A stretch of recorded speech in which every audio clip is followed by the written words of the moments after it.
Let's get to our second topic, Patrick. Our second sticky note for today. The big banks are getting nervous. And there's actually some recent data that has come out that is showing some past due loans. We're seeing credit changing in a big different way, what's called credit losses. We're seeing that increasing in a big way. Let's go through some of these charts because Scotiabank is the first one to report on this. But I think you're going to see more of this as time goes on.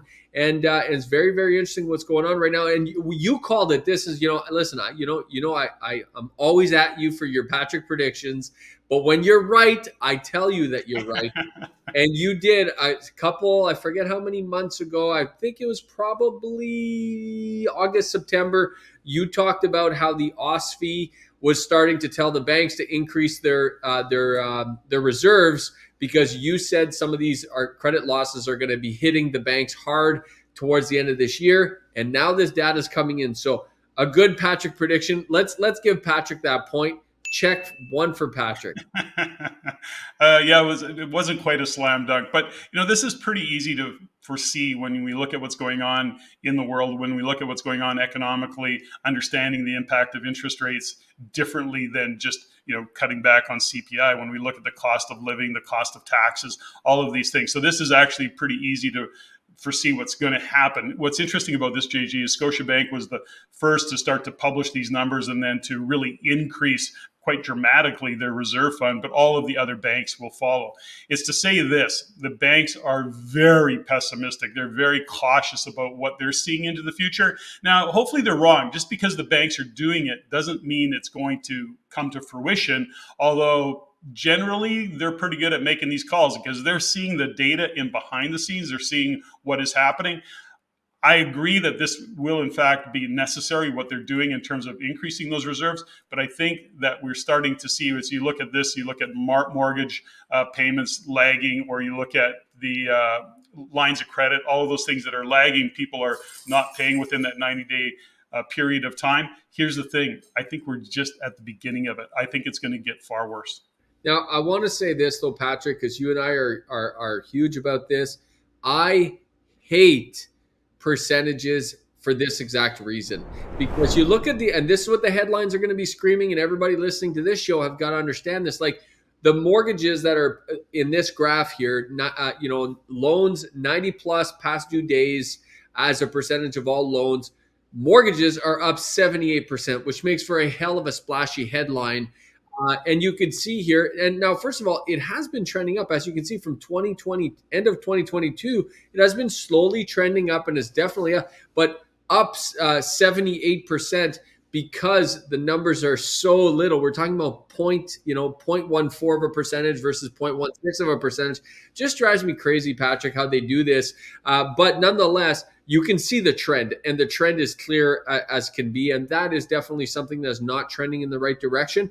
But what I would also like to see, when I'm doing my own research, before I freak out and before I start going, down the wrong side of this, I also want to see a longer timeline. I want to see what it was like pre-pandemic. I want to see. Now, I don't have access to this, unfortunately, in this graph, but I just want people to get to get anchored to some truth here, because again, at the end of the day, this stuff is headlines. This stuff ends up in the news. The job of the news is to sell you news. The job of the news is to clickbait you to click the ads, and that drives me crazy. So I just want to give us a little perspective here. Got to put my rose-colored glasses on, Patrick, and give people a little hopium, because if we just listen to this too much, we're just not going to be very happy. Well, of course, and we've said many times that percentages are always are often a misrepresentation of some of the reality. They make it look far worse than it is. Having said that, if you look behind it, the trend is the trend, and at the end of the day, the trend is that more and more people are lagging on payments, and there's a lot of other supporting data. I think we'll talk about a few things around credit cards, etc. There are things that are saying is that people are having challenges keeping up with some of the payments. Now, what's interesting about this all, JG, is that it isn't because of unemployment, although some people are losing jobs for sure. We're not seeing a big spike in unemployment. That data isn't coming out yet. The bigger reality is that disposable income, given the cost of living. And I'm going to keep shining a light on some things. You know, CPI hasn't come, they say it's come down. That's layered on top of a lot of things. The cost of food is still up 30, 40%, whatever the actual number is. The reality of it is that food prices have not come down. CPI has dropped. A lot of that was because of fuel prices coming down. But when we look at the cost of, you know, mortgages, the cost of a line of credit, given the interest rate hikes, when we look at the cost of food, and I'm just going to keep shining a light on it, we don't talk enough about it, the reality of the cost of taxes. And the carbon tax is an easy one to shine a light on, but it's taxes everywhere. Municipal taxes are going up. Taxes, taxes, taxes. In Canada, we're getting hammered on the tax side of it, and that eats away at disposable income, which means you have less money disposable to pay your bills. This is some of the challenges we're facing, depending on the income levels, of course. Absolutely. So here's a couple other graphs, Patrick, that are interesting, and here you could see Scotiabank's provision for credit losses have gone up. They've brought them up significantly. This graph goes back to Q1 2022. So they've definitely ramped up in a pretty significant way. And this, what I do like about this one, is it's not just percentages. They're actually referring to an actual number of billions of dollars that they're setting aside for this. So fascinating. You can definitely see what trend this is going in. This I also find interesting because this one goes back to 2015. So you really get a sense of scale and you get a sense of where it used to be versus where it is today. And these are the chartered banks, credit card loans that are outstanding. You can see that the credit card loans are going and increasing. Now, we're going to talk about this later, but I think it's interesting to contrast. But you could actually see the HELOC loans are not going up, they're going down, but credit card loans are going up, which I find kind of interesting. I'd like to dig into that a little bit. Well, I don't know that we can really kind of shine a light on it. It makes sense given the cost of these HELOCs that they're, in fact, you know, people are not tapping into them as much. Again, this is based on income level, JG. For those in a lower income bracket, let's say, and I don't have data off the top of my head to support this, but when you look at those lower income brackets, you know, let's say mid and lower mid and even behind that, they don't have lines of credit. So those that have lines of credit are not tapping into them, but those who don't have lines of credit are using credit cards to actually pay their bills and to be able to afford to live. So they're tapping into it different. And that's where the disparity starts to happen in income levels. And that's why we're seeing credit card loans go up. You know what I find fascinating though, Patrick, is if you look at this graph here, if you look just at 2020, and I wish I could zoom into this. It's not a live chart. I can't zoom into it, but you know, there was an incredible growth in credit card loans there, and then it just dropped like crazy when COVID hit, which is interesting. And then obviously the market got flooded with free money from the government, and you could see that, you know, a lot of people paid off credit cards with that money, which is fascinating as well. And then it started going up in 2022, kind of pretty straight line up. But I wonder what created this massive spike, Patrick, just above 85.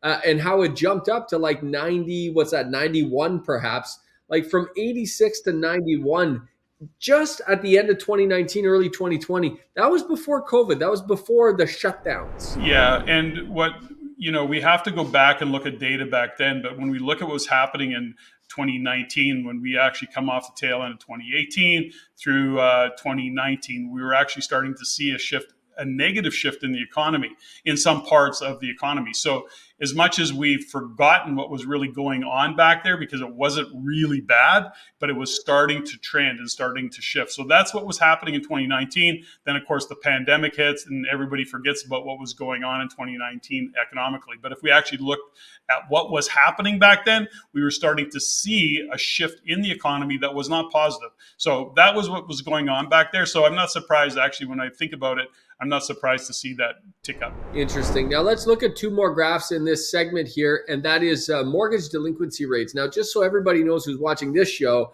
you're probably a real estate investor or you're interested in being a real estate investor. I think the banks, every financial institution has pretty much taken a line in the sand and said the way they're going to deal with the crazy interest rates and how they've gone up so much is they're just increasing amortization. They're just extending amortization, and they're kicking the can down the road, and they're hoping that it's all going to level out over time. So, thus far, it's pretty clear that's their game plan. And what that's doing is keeping delinquencies at really all-time lows. And I love these charts, Patrick, because these charts are very, long. I mean, it goes back all the way to 1995. I mean, even though, yes, they've gone up, and that's why the headlines are screaming, delinquencies are up and so on and so forth, they're still at an incredible all-time low. And we have this chart for Ontario and then this chart here for Alberta, both of them really at all-time lows. Well, yeah, I mean, we've said this before, and I often say this, which is that ultimately, as long as people are working, they figure stuff out. They figure out how to kind of stick handle their cash, and they can make things happen. Back to your earlier point, is that when we look at delinquencies and they are starting to tick up a little bit, the banks are extending amortizations. That's actually what the federal government has worked into, and Freeland has worked into whatever that budget was that she talked about. But here's something around all of that, which is, as much as we look at the banks doing people favors, extending that amortization, they just going to increase their bottom line by billions of dollars. So, the banks are not being altruistic about this. Oh yeah, no, we'll extend the amortization, no problem. And of course, they're in the business of making money, and making money they will make, given the extension of amortization and the interest that's going to be paid against that over the years. Yeah, fair enough, Patrick. But frankly, it is in my view, it is one of the best ways to handle Totally. this massive rise Yeah. in interest rates, because the average person wouldn't be able, if there would just this chart would go off the charts if they started calling in all these loans. And at the end of the day, and this is what investors, we've been telling investors for years, is the bank is not in the business of real estate. They're in the business of collecting interest on their money. They want you to borrow their money, and they want to charge you interest. And the longer the amortization, the better in their books. But I think, and I'm kind of curious, Patrick, because this definitely will not. They can kick this can down the road with amortizations, but until values start coming back up and until values surpass the top of the market in 2022, which may take a little bit of time, and it may take several mortgage renewal cycles. This can will kind of this dark cloud will loom over the banks, I think, and loom over people's heads for probably 3, 5, 8 years. It's certainly not going to go away very fast, I think. So JD, I think you're right that when we look into the future, it's going to be a while that prices start to escalate, but they won't come back up again until we start to see interest rates do one of two things. Certainly we need to know that they're going to stay exactly where they are or come down. And the bank is in a really tough position because ultimately they don't want to bring rates down right now, because that will in fact fire things up again. The demand for housing remains strong. What doesn't, and what's part of the problem, of course, is that the affordability side of the equation, coming up with down payments, as well as the affordability in terms of being able to make that mortgage payment. So these are things that I agree with you. I think it's going to be a while, particularly in Ontario, where we see the most expensive real estate. British Columbia to a different degree, depending on what part of British Columbia you're in. So when we look at those particular markets, I think it's going to be a while before we start to see home prices tick up again. Well, and this is a JG prediction, not a Patrick prediction, but I have said for many months now, I'm calling this a slingshot real estate market, because when the rates start coming down, the demand is pent up. I can definitely see it in the market myself.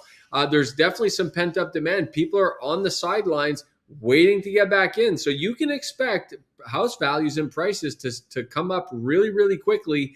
And then it's going to be interesting. The government's going to be not the government, the federal bank, not the same as the government, despite Patrick's. There's a debate there to be had, eh, Patrick? There's a debate there, but they're going to be in a tough spot. There's no doubt about it. That being said, though, I think bond yields are doing exactly what they're supposed to be doing, which is bond yields are coming down significantly, and that's going to impact the market as well, Patrick, because fixed rate mortgages are priced on bond yields, not the Bank of Canada. So the Bank of Canada may keep rates high, but bond yields may come down. And I'm hearing reports that people are starting to get mortgages in the high fours, like 4.99, 4.95.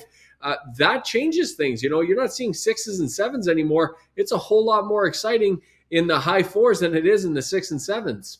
Well, for sure, but the banks aren't necessarily passing on those rate decreases if you even on fixed. Although Yeah. you're hearing a little bit of that. Not yet. You're right about that. By the way, they're hogging those decreases, but they're not going to do that forever. No. But here's the challenge. Let's just talk a little bit about this. I think it's a good point to kind of shine a light on.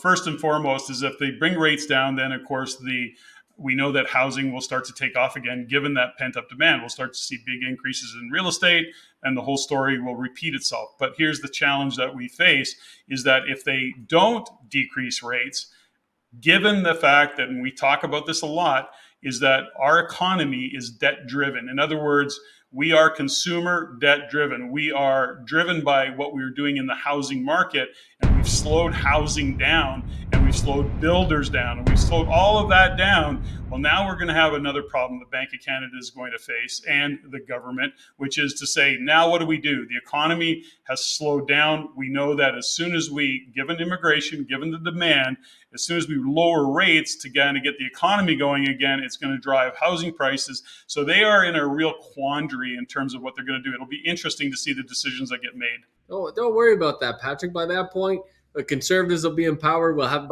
better leadership. It'll all be good. It'll all be good. It'll fix everything. If you like what you learned here, go to the description below and subscribe for our free Insiders newsletter, where you can also stay up to date for our upcoming events and our courses. If you want to see more stuff like this, click here. If you want to see the entire show, click there.